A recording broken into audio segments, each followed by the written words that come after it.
जोधपुर में केंद्रीय बजट को लेकर मिलीजुली प्रतिक्रिया सामने आई। पूर्व महापौर घनश्याम ओझा और उद्यमियों ने केंद्रीय वित्त मंत्री निर्मला सीतारमण द्वारा पेश किए गए बजट की सराहना करते हुए कहा कि बजट में सभी वर्गों का ध्यान रखा गया है। इस बजट से देश की आर्थिक हालात सुधरेंगे।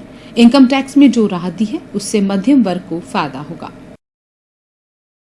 इस दशक का और इस वर्ष का जो पहला बजट हमारे देश के लोकप्रिय प्रधानमंत्री नरेंद्र भाई मोदी के नेतृत्व में वित्त मंत्री निर्मला सीतारमण ने पेश किया है, वो एकदम इंडस्ट्री फ्रेंड बिजनेस है और इससे इंडस्ट्री को बहुत बूस्टअप मिलेगा। जिस प्रकार से आयकर के दरों में जो संशोधन किया गया है और 5 लाख तक बिल्कुल फ्री कर दी गई है, उसके बाद में एक स्लैब बढ़ाकर इसको 5%, 10%, 15%, 20%, 25% और उसके बाद 30% तक ले गया है। इससे बहुत बड़ी राहत मिडिल इंडस्ट्रीज है उनको मिलेगी और इनकी इनकम 15 लाख तक है, उनको काफ़ी बड़ा फायदा इसमें होने वाला है।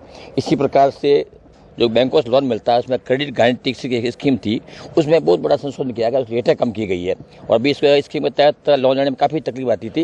ये छोटे लोग लोन ले नहीं पाते, जिनके बाद में खुद के एसेट्स नहीं है, जो मोर्गेज रखने की पोजीशन में नहीं है, उनके लिए भी बहुत बड़ा एक इसमें सुविधा दी गई है कि वो बिना अपने एसेट मोर्गेज किए भी लोन ले सकते हैं। क्या लगता है? इसके अलावा साथ साथ में एक और कहना चाहूँगा कि ऑडिट वर्तमान में जो 1 करोड़ तक के टर्नओवर कॉस्ट करने में ऑडिट करनी पड़ती थी, उसकी लिमिट को भी 5 करोड़ कर दिया गया है। और इस सबसे बड़ा जो बदलाव हुआ है, जिसको मैं कहूँ सबसे बड़ा रिवोल्ट रिएक्शन कहूँगा, फेस टू फेस असेसमेंट। बिना किसी आपको डिपार्टमेंट रहे, आपके घर बैठे असेसमेंट होगा, ऑनलाइन असेसमेंट होगा।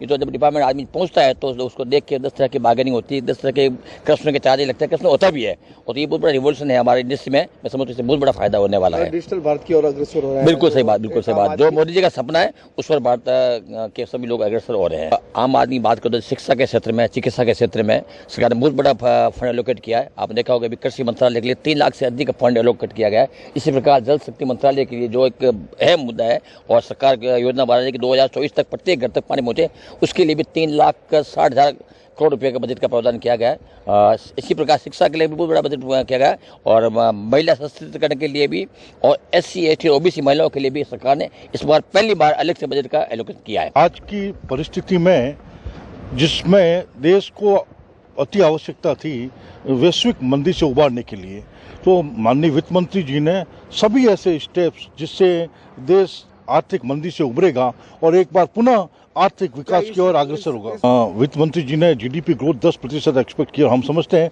जिस तरह के स्टेप्स उन्होंने लिए हैं प्रत्येक वर्ग के लिए, किसान हो, विद्यार्थी हो, बेरोजगार हो, कॉर्पोरेट सेक्टर हो, सभी को बहुत बड़ी राहत दी है और उससे निश्चित रूप से GDP बढ़ेगी और देश में आर्थिक तंत्र पुनः मजबूत होगा और संपूर्ण विश्व जिस तरह से आर्थिक मंदी के दौर से गुजर रहा है, भारत में उसका असर कम से कम हो और पुनः विकास की 10% की GDP ग्रोथ अचीव करने के लिए वित्त मंत्री जी बजट दिया है। मैं भारत की वित्त मंत्री निर्मला जी को बधाई देता हूँ, मोदी सरकार को बधाई देता हूँ। सभी वर्गों को कुछ न कुछ देने का प्रयास किया है जिससे निश्चित रूप से देश विकास की ओर अग्रसर होगा।